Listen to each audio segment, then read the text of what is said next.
Today, I am very excited to announce our biggest, most ambitious project to date. This is a giant worldwide tasting experience, and you can be a part of it.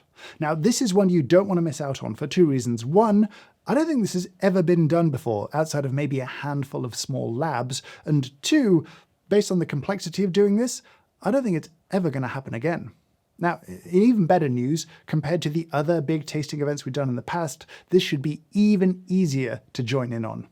This is the Decaf project. We've been pretty interested in decaf this year, and I think alongside that, more and more roasters are starting to pay attention to decaf, put more care and effort into it. I think people are drinking more decaf coffee.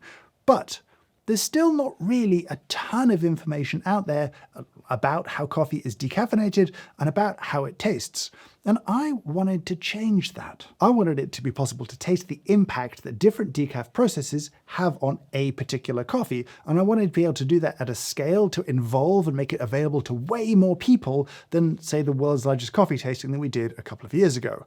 The first challenge was on the raw coffee side of things. We would need quite a lot of one coffee for this experiment. We needed 16 tons, and we worked with a company that's an importer-exporter called Caravella to source that coffee. Now, we took those 16 tons and we cut it up into 4 different parcels. One parcel, 4 tons, would stay caffeinated and unprocessed, and each of the 3 other parcels would go to a different decaffeinator. One would be decaffeinated using the carbonic natural CO2 process by a company called CR3 in Germany. Another would be decaffeinated using ethyl acetate by a company in Germany called Coffein Compagnie. And the last parcel would go to Canada to be decaffeinated by the Swiss water process by Swiss Water Decaffeinated Coffee. Then, and this is where it gets a bit complex, it all had to kind of come back together and then be parceled up again to be distributed around the world so that loads of different roasters could buy a set of these kind of raw coffees to make them available to you to taste. Now, the reason we wanted to get it into the hands of loads of roasters around the world is we learned one big lesson from the world's largest coffee tasting a few years ago, and that's that having one company at the heart of the whole thing is not much fun. My company, Square Mile Coffee Roasters, did all the roasting for that. We did 17,000 tasting sets, and it was just logistically overwhelming and, while successful, not a lot of fun. We didn't want to do that again, and so by involving way more companies, we could do more sets, involve more people, and wherever you are in the world, chances are it's now easier to get hold of a tasting kit. Now, one other part of this project for me was a kind of education piece. I wanted to get into how coffee is decaffeinated, and so we were kind of given unprecedented access by each of the 3 decaffeination companies to go and film how they work and how coffee is processed in each of their facilities. There'll be a video about each one, about each process. The first one will go out this week on Friday, and then each of the following 2 Fridays, there'll be a video covering a different process. They are super interesting. You're really going to enjoy them. So right now, in the description, you'll find a link. It will take you to a web page, and on that page, you'll see a map as well as a list of all the roasters taking part in this, as well as links to their individual tasting sets. Square Mile is taking part again this year, but it is, as I said, one of those 50 roasters working on this project, so you've got loads of choice in this whole thing. Now, this is important. We haven't tried to enforce some kind of pricing across everyone's tasting sets. You'll see a little bit of variance in all the pricing if you go and look at different roasters. There's a few reasons for this.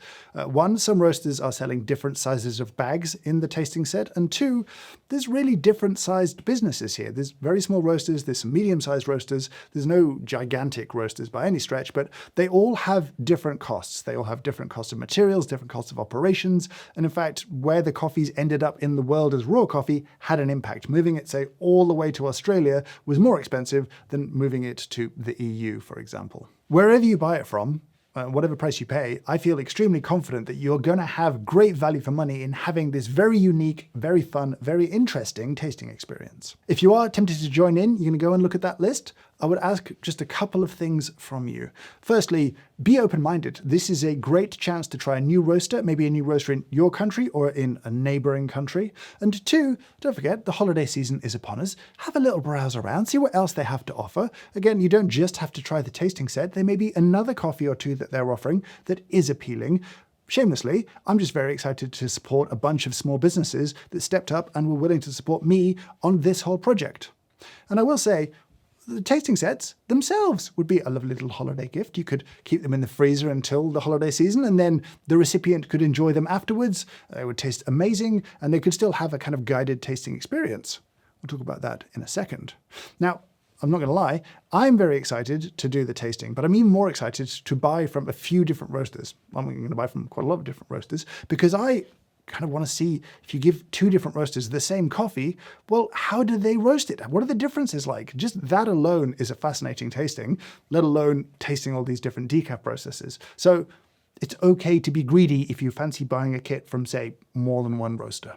I'm going to take this opportunity once again to say thank you so much to these roasters for putting their trust in us, for joining in on this project. I do think it's going to be a ton of fun. Now, there will be a guided tasting part of this experience if you want it. I will make a video tasting these coffees, talking you through them, talking through what I'm tasting, what you may be tasting, how they're different, getting into a bit more detail on the coffee itself.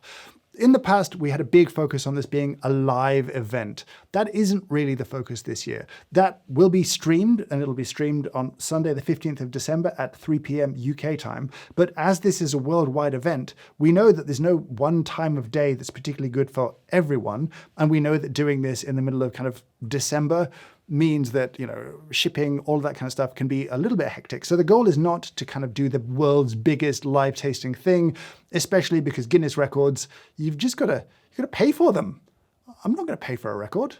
Anyway, so it's not about a live event, it's about a guided tasting. And that will be available forever. So if you get the kit, you want to throw it in the freezer, great place to store it, you can do this in the middle of January and still have a great time if the timing doesn't work out for you. The point here is to taste these incredible coffees, to taste it side by side, to learn a ton, to know a lot more about decaf, and to have an experience that I don't know when you could ever have again. I remember the first time that I tasted one coffee farm's production processed as a natural, as a pulped, and as a wash process coffee, right? That blew my mind. And then that was kind of more common. And now you can pretty easily find some farm doing multiple processes of the same coffee. I don't think this is going to happen again. I think this is kind of a one-off. It's so much kind of logistical pain. I really want you to get involved, to have this experience, to share it with friends, drag people into this, because it's not one to be missed.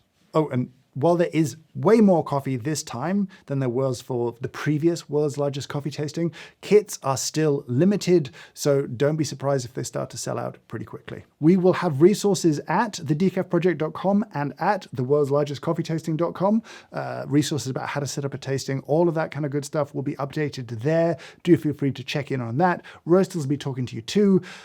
I hope you can get involved. I hope this tempts you because it's going to be so interesting and so much fun.